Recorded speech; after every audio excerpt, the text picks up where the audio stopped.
Bonjour à vous, je sais que ça va. Sinon, je vous encourage à aller frire les maniocs. C'est très bon. Je vous garantis que vous aurez la paix ensuite. Aujourd'hui est un beau jour. Je suis de très bonne humeur. D'abord, je voudrais vous demander de liker cette vidéo. Comme ça, avant de commencer.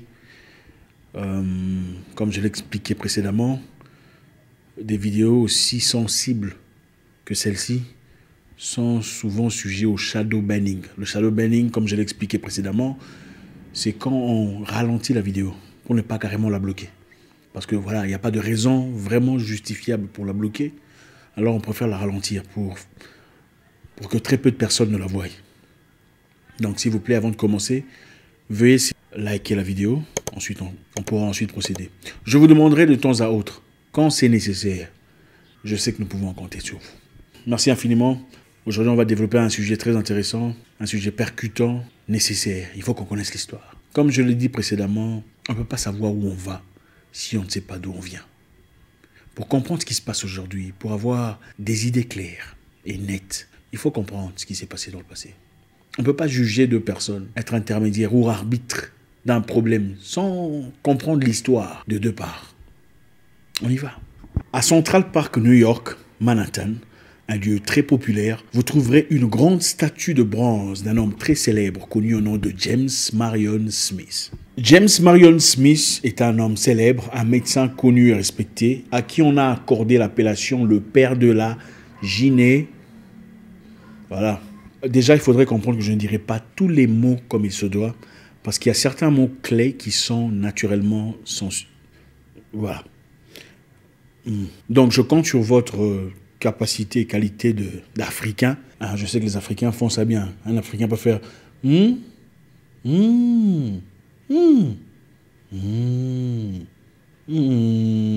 tout le monde a compris de quoi il s'agissait. Il faut trouver des moyens de battre le système. C'est comme ça, l'intelligence, c'est ça. Quand on nous bloque ici, nous on débloque là-bas. Enfin bref, on y va. On parlait de James Marion Smith. James Marion Smith, comme je le disais, Smith, était un médecin respecté, un médecin qui a joué un rôle important, d'après les médecins, dans le corps médical. C'est à lui qu'on a accordé le nom le père de la gyné. D'accord, c'est lui qui a créé le vagispéculum. Je ne sais pas comment vous appelez ça en français. Hein, c'est la machine là qu'on utilise pour... Hein, quand vous les vont chez le médecin pour se faire traiter, hein, dans ces conditions-là, il y a le truc là qu'on... c'est lui qui a inventé cette histoire. Donc il est très respecté dans ce monde médical, en tout cas aux côtés de la femme. Et d'après la médecine moderne, évidemment, appartenant à l'Occident, il a joué un rôle capital à son évolution. Mais cela ne s'est pas passé sans embrouille. James Marion Smith est devenu le père de la gyné à travers des séries insupportables d'expériences et d'opérations conduites sur des esclaves noirs. Donc quand il faisait ses recherches relatives à la femme, à l'étude de la femme, il ne se servait pas de la femme blanche, il se servait de l'esclave noir. Donc quand il s'agissait de couper, d'opérer, de changer, de sortir un truc, tout le bazar, ce n'est pas la femme blanche qu'il utilisait comme cobaye, mais les femmes esclaves noires étaient celles qui passaient en série dans sa boucherie privée. Aujourd'hui, aux États-Unis d'Amérique, le racisme est institutionnalisé même dans le corps médical. Les enfants noirs sont prompts à mourir pendant la naissance que les enfants blancs. Les enfants noirs ont une espérance de vie très réduite comparée à celle des enfants blancs. Les mamans noires qui donnent naissance ont une très forte probabilité de mourir après avoir accouché que les mamans blanches. Et ce n'est pas par hasard. Aujourd'hui, beaucoup des mamans noires enceintes préfèrent aller chercher un médecin noir qu'un médecin blanc. Et ça, c'est scientifiquement prouvé selon les registres médicaux américains aujourd'hui. La minorité américaine, donc les noirs, reçoivent une qualité médicale inférieure à celle que reçoivent les blancs. Même si ils sont tous souscrits au même service d'assurance, au même service de healthcare, au même service social. Aujourd'hui, beaucoup des noirs, en tout cas, ceux qui ont des enfants ont peur, préfèrent ne pas aller voir un médecin blanc, rester à la maison en attente de voir un médecin noir ou vert quelque part, que de partir, de peur de faire face à une situation beaucoup plus atroce que celle qui les amène chez le médecin. Maintenant, on va devoir comprendre, on va puiser, on va fouiller dans le passé pour voir quelle a été l'origine de cette histoire tragique que vivent nos frères aujourd'hui aux États-Unis. Je répète, La réalité statistique aujourd'hui est celle-ci. Les Noirs, mamans, sont prompts à mourir à l'hôpital de leurs blessures, de leurs maux, de leurs difficultés, de leur accouchement, de leur attente d'accouchement, que ne le sont les Blancs ou les femmes blanches dans les mêmes conditions, quand ils sont traités par un personnel blanc.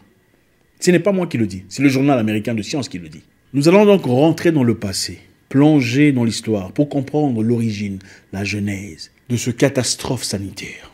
On y va. Comme vous l'avez bien anticipé, tout a commencé pendant l'esclavage. Après les années 1619, les médecins se fiaient aux propriétaires d'esclaves pour se faire un maximum d'argent. À chaque fois qu'un propriétaire d'esclaves, un marchand d'esclaves, partait acheter des esclaves, il emmenait avec lui un médecin pour certifier l'authenticité, la bonne santé, la force, la vitalité de l'esclave qu'on achetait. C'est le médecin qui le regardait, le tournait, le touchait, faisait tout ce qu'il y avait à faire pour dire « celui-là est bon, celui-là il faut le laisser ». Et c'est le même médecin à qui on apportait les esclaves à chaque moment qu'ils tombaient malades. Et cela évidemment était profitable pour le médecin et aussi profitable pour le propriétaire d'esclaves sur le plan financier. Donc le médecin avait intérêt à avoir des bonnes relations avec un propriétaire ou des propriétaires d'esclaves, vice-versa, pour se faire un maximum d'argent.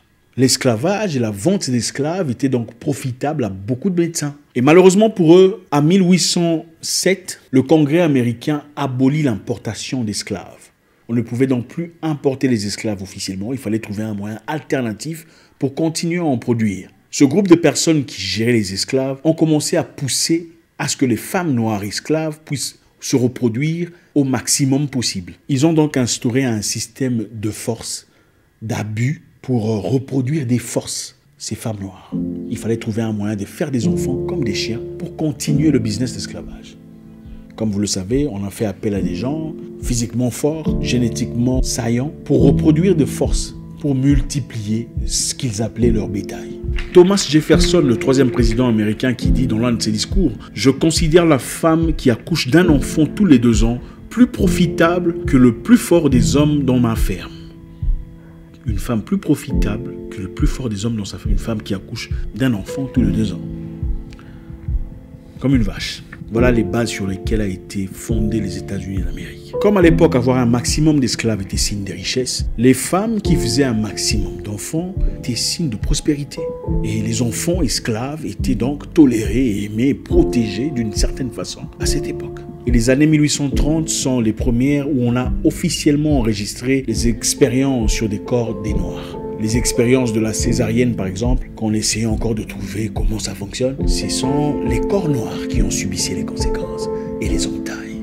Les premières expériences de l'ovariotomie, qui consistait à enlever les ovaires d'une femme, ont été performées sur les corps des femmes noires. Je vous rappelle qu'à l'époque, il n'existait pas encore d'anesthésie. Donc tout a été fait de manière brutale, comme sur les animaux, au nom de la science, mais protégeant leurs femmes. Et en 1836, 86% des documents médicaux inventoriés enregistrant les expériences performées sur les gens, des recherches, des entailles, des chirurgies et tout le bazar, étaient performés sur des Noirs.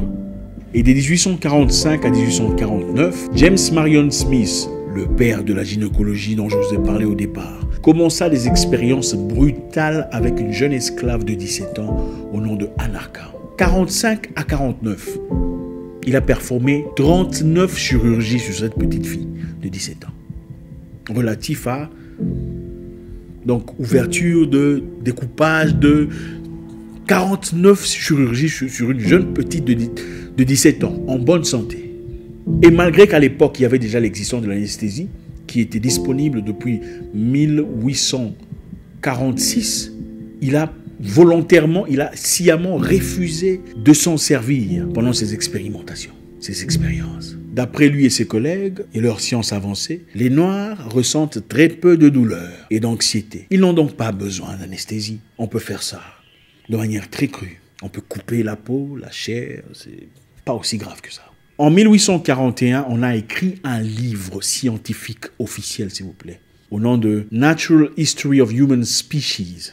Un livre qui dit que les Noirs tolèrent plus facilement la douleur, la torture, la peine que le reste des humains sur Terre. On ne doit donc pas s'inquiéter sur comment ils se sentent. Un livre de science, s'il vous plaît. Pour ceux d'entre nous qui aimons beaucoup la science, on dit que la science a dit.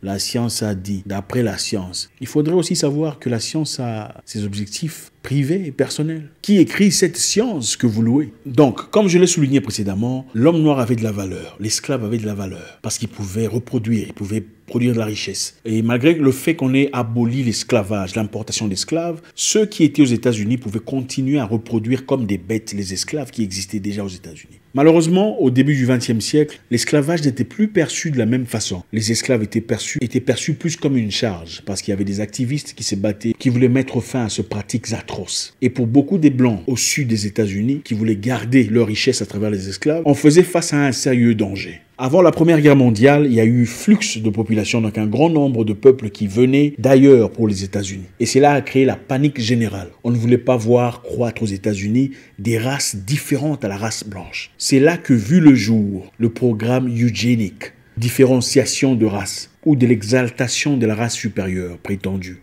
la race blanche. L'objectif de ce programme était de réduire au maximum le nombre de naissances venant des handicapés et des gens de race noire. Il fallait garder à tout prix la race pure, la race blanche. Ce programme semble ancien, mais c'est un programme qui existe toujours aujourd'hui. Même le monsieur là qui a tué beaucoup de gens en Allemagne, c'est un partisan de l'idéologie de Margaret Sanger, qui pense que la race, yeux bleus, cheveux jaunes et tout le bazar, est la race la plus.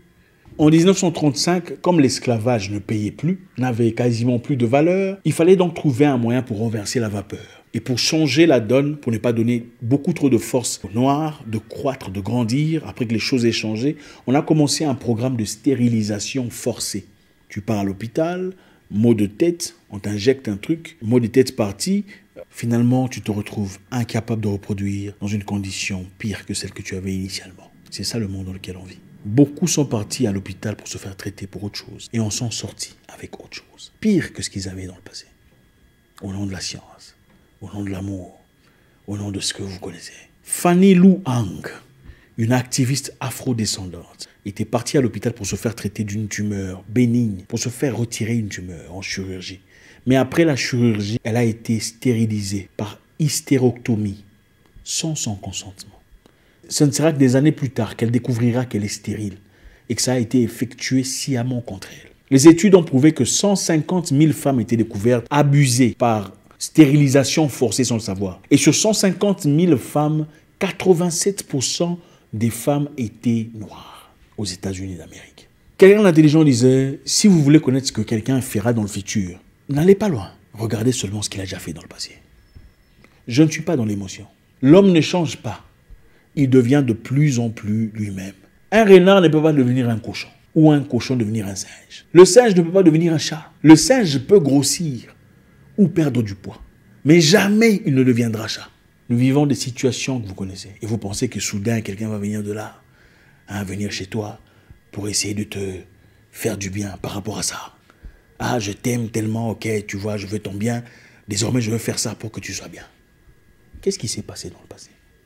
Quelles ont été les mesures dans le passé? Dans le passé, on a offert de l'argent aux gens pour se faire soigner. Mais en réalité, se faire soigner était une façon de transférer autre chose. Qui connaît l'histoire de Tuskegee? J'en ai déjà parlé dans le passé. On a payé de l'argent. Venez, on va vous payer aussi pour ça. En 1990, la FDA a accepté un médicament au nom de Northplant. Northplant contraceptif. Pour les mamans qui gagnent de l'argent du gouvernement, comme les Noirs qui font des bébés sans papa, on leur donne du Northplant pour éviter de faire des bébés. Mais Northplant ne faisait pas seulement à empêcher de faire des bébés. Northplant a créé des dégâts inchangeables, insurmontables, aujourd'hui dans les sociétés noires américaines. Ça ne serait qu'après beaucoup d'années qu'on reconnaîtra ces choses. Mais malheureusement, il y a une puissance d'autodéfense qui est faite avec ces entreprises. On ne peut malheureusement pas les emmener en justice pour les dégâts causés par Northplant. Et pendant ce moment, donc en 90, un candidat républicain, sénateur, au nom de David Dyke, a vanté les bienfaits des Northplant. Il dit on va disponibiliser de l'argent pour toutes ces mamans qui reçoivent de l'argent de social, mais moyennant qu'elles acceptent de prendre du Northplant. C'est après qu'on découvrira que David Dyke était en effet un grand master, grand wizard du KKK. Comment est-ce qu'un grand wizard, ça veut dire un grand sorcier du KKK, voudrait votre bien en vous donnant des médicaments? Et après, on dit que c'est un fruit du hasard. Sortons les sentiments, mes frères. La vie n'est pas une brocante. Et toutes les femmes-là qui aiment l'aide sociale, vous quittez chez vous pour vous gagner vous pensez qu'il y a... Regardez, il n'y a rien pour rien dans la vie. Il faut se battre. Il faut sortir de cet esclavage mental. Vaut mieux aller faire les champs que recevoir l'aide sociale. En tout cas, à moins que vous ne soyez vraiment dans des conditions vraiment compliquées, je ne sais pas moi, aveugles ou handicapés. Mais ceux qui vivent derrière ces choses, pensant qu'ils sont en train de profiter du gouvernement, c'est une honte. Il n'y a rien pour rien. Il n'y a rien de gratuit sur Terre. En tout cas, pas dans le monde capitaliste. Merci encore infiniment. Je pense qu'il était important de toucher cette page importante de l'histoire. On ne peut pas savoir où on va si on ne sait pas d'où on vient. Il faut comprendre les enjeux. Il faut comprendre l'histoire. Dans le temps, l'homme noir avait de l'importance. Le bébé noir avait de l'importance. Voilà pourquoi on le gardait, on le protégeait. Voilà pourquoi on voulait que la maman fasse un maximum d'enfants. Mais après les années 35, ça n'avait plus la même valeur. C'était devenu une concurrence. On n'en a plus besoin. On veut une puissance supérieure. Et je ne suis pas en train de dire que tous les blancs sont racistes. C'est faux. Je ne dis pas ça. Absolument pas. Parce qu'il y a des blancs qui ont lutté pour la cause des noirs. Mais penser que tous les blancs ne sont pas racistes est aussi stupide que penser que tous les blancs sont racistes. Laissez un commentaire, vous savez comment ça se passe. J'espère vous voir encore très bientôt dans une nouvelle vidéo. Mon nom est Zach Mouikassa, le guerrier noir. Votre frère.